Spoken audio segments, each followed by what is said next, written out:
Cracked mud stretches across the exposed riverbed of the Euphrates near Deir, ez-Zor, Syria, photographed in the summer of 2024. The waterline has pulled back more than 60 meters from its documented 1970s boundary. Flow volume has dropped to nearly half its historical average, according to the Center for Strategic and International Studies' hydrological assessment. By 2040, effective dryness is the projected outcome. No public authority governs what the recession is uncovering beneath. The river is not dying, it is opening.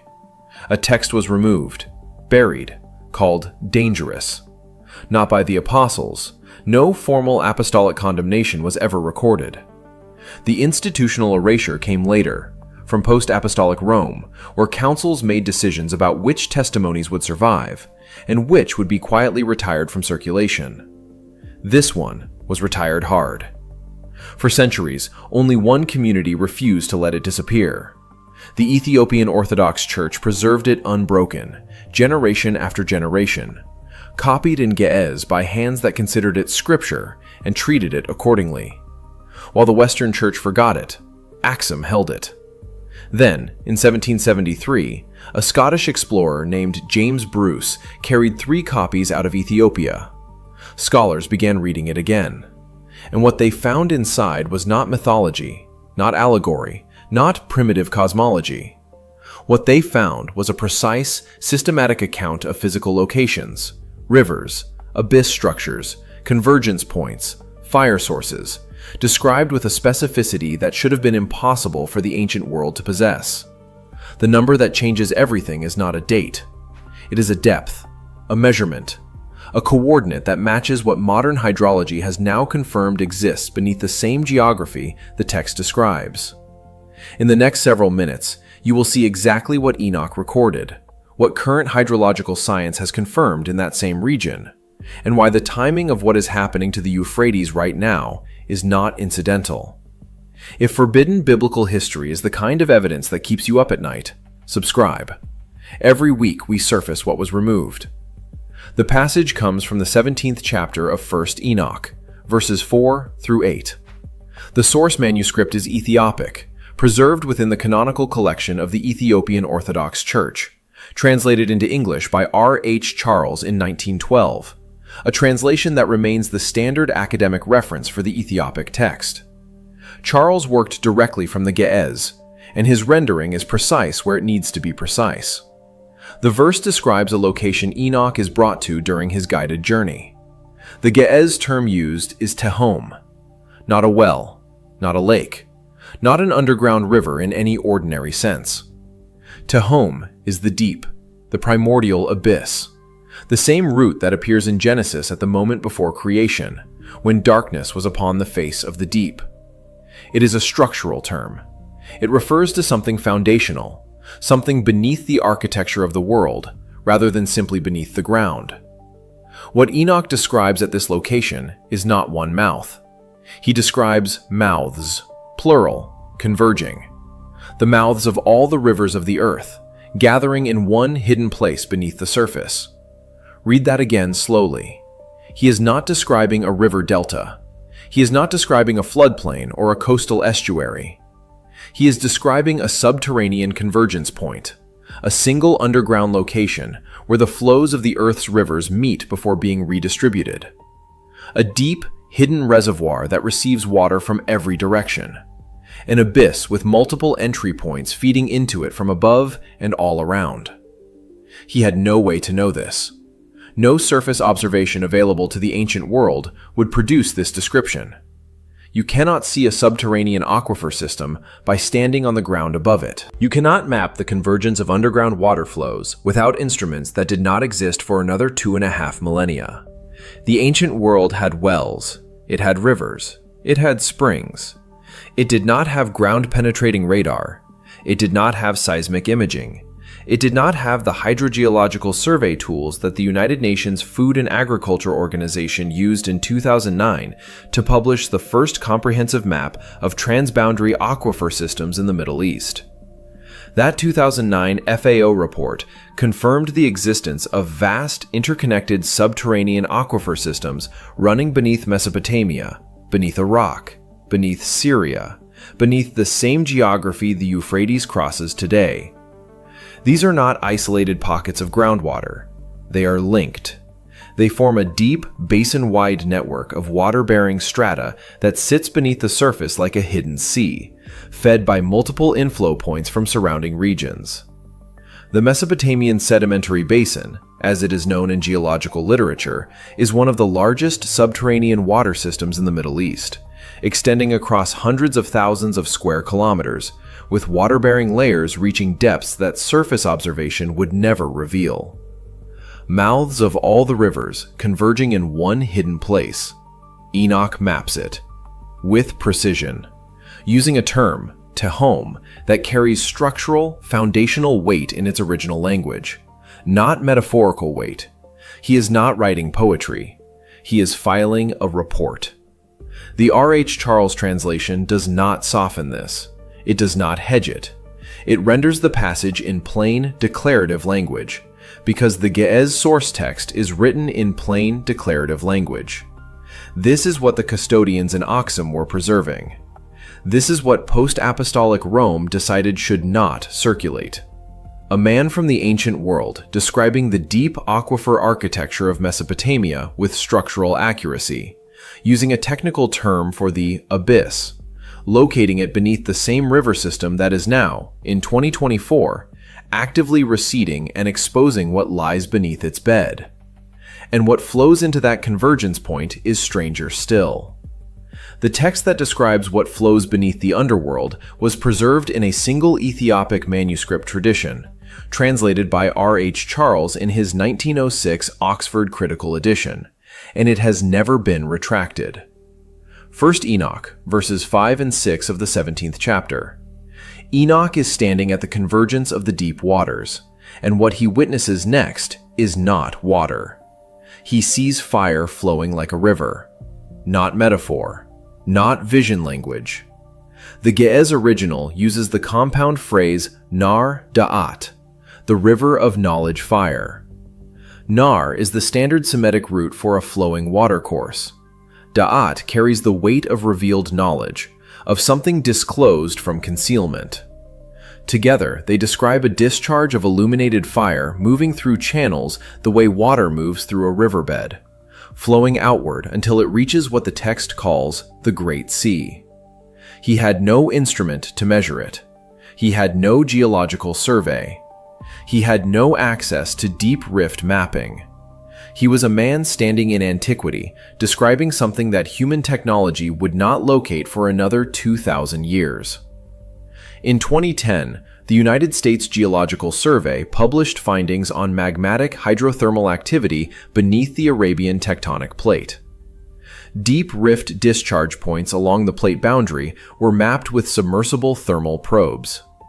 The recorded temperatures at those discharge points exceeded 750 degrees Fahrenheit. The discharge moves. It flows through fracture channels in the lithosphere the same way water moves through an aquifer system. It discharges into the deep marine basin, the same basin the ancient texts describe as the Great Sea beneath the earth. The ancients called it a river of fire. We call it hydrothermal vent discharge. Same phenomenon, different century. What makes this impossible knowledge is not just the existence of the fire. Any culture near a volcano has seen fire. What Enoch describes is the movement pattern, a flowing directional discharge through underground channels terminating at a deep water convergence point. That specific structural description matches the USGS Arabian Plate findings with a precision that has no casual explanation. He was not guessing, he was recording. But the text does not stop at geography. It does not stop at fire or water or the architecture of the deep. It moves immediately to what occupies that place. And what occupies that place is not geological. The binding location has a name. It is not a vague underworld. It is not a symbolic abyss. 1 Enoch, the 4th through 6th verses of the 10th chapter, preserved in the Ethiopic manuscript tradition, translated by R.H. Charles, gives it a precise designation. The place is called Dudiel. The Ge'ez preserves the term without translation, because no translation is adequate. Dudiel. Break it into its Semitic components, and what surfaces is this? The cauldron of God. A sealed pit. A contained space beneath the surface of the earth, engineered for long-term detention. This is not a place of punishment in the abstract. It is a holding facility with a release condition. The text is specific. The Watchers, beings described earlier in the same manuscript as having descended and corrupted the antediluvian world, are bound in Dudiel in chains. Not scattered, not destroyed. Bound. Held in reserve. The reason they are held rather than destroyed is stated plainly. They are being kept for the day of judgment, a precise future moment. Their imprisonment is not permanent. It is temporary and intentional. He had no way to know what geologists would later describe beneath the Arabian Rift system. He had no way to know that the same region he was describing as a sealed pit beneath the earth would later be confirmed as a zone of extraordinary subterranean pressure and thermal activity. Yet the structural description, a sealed, pressurized subterranean containment space in the same geographic corridor, maps directly onto what modern geological surveys have documented beneath the Mesopotamian basin. Now move forward in the manuscript record by several centuries. The Book of Revelation, 9th chapter, verses 14 and 15, Greek manuscript tradition, preserved in the Codex Sinaiticus, housed at the British Library, London. The text names 4 angels. They are not wandering. They are not free. They are bound. And the location given for their binding is the Euphrates River. The Greek is precise. The structure of the restraint is identical to the Enoch account. Beings held in a specific geographic location, held for a specific purpose, held until a specific moment. 2 texts, 2 manuscript traditions, 2 languages, 1 structural architecture, deliberate, geographic, timed imprisonment. The Euphrates is not incidental to either account. It is the address. And both texts agree that the beings held there are not held forever. They are held until the hour arrives. And here is where the river's decline becomes something else entirely. The release is not described in vague prophetic language. It is described in the most precise temporal unit system available to the ancient world. Revelation, 9th chapter, 15th verse. Greek manuscript tradition, Codex Sinaiticus, British Library. The text names 4 angels held at the Euphrates and states the exact condition of their release. Not a season, not an era. A 4-fold timestamp, a specific hour, a specific day, a specific month, a specific year. The Greek verb the text uses for the moment of release is leo, to loose, to unbind. It is not a passive collapse. It is not a natural event. Leo carries the precise mechanical sense of a deliberate action, a lock turned, a chain removed, a seal broken by intention. Someone releases them. The release is engineered. He had no calendar system capable of predicting hydrology 2,000 years forward. He had no satellite data. He had no flow rate monitoring infrastructure. Yet the condition he describes, a timed mechanical release tied to a specific geographic location, now has a measurable counterpart in the physical world. The Euphrates River is currently flowing at approximately 50% of its historical average discharge rate. That number comes from the United Nations Environment Programme's 2022 hydrology assessment of the Tigris-Euphrates Basin, cross-referenced with Turkish State Hydraulic Works dam release records and Iraqi Ministry of Water Resources monitoring data from the same period. 50%. And the trajectory is not stabilizing. Peer-reviewed climate modeling published in Nature Water in 2023 projects that without significant intervention, the Euphrates will reach functionally zero perennial flow by 2040. The riverbed is already exposed in sections that have not been dry in recorded human history. what is beneath it is surfacing. The drying is not the disaster. The drying is the mechanism. It is the key turning in the lock. The text does not describe the release as a metaphor for geopolitical conflict or cultural decline. It describes a literal unbinding of literal entities held at a literal location, triggered at a precise moment. And the scope of what follows the release is stated without qualification: 1/3 of humanity. That is the number the text gives, not a fraction, not approximately. 1/3. The mechanism is already running. It has been running since the first crack appeared in the riverbed, since the first satellite image showed the pale exposed stone where water used to move, since the first flow rate measurement came back below historical baseline and the engineers called it a drought, and the hydrologists called it a trend, and the text called it an appointed hour. The lock is not about to turn. It has been turning.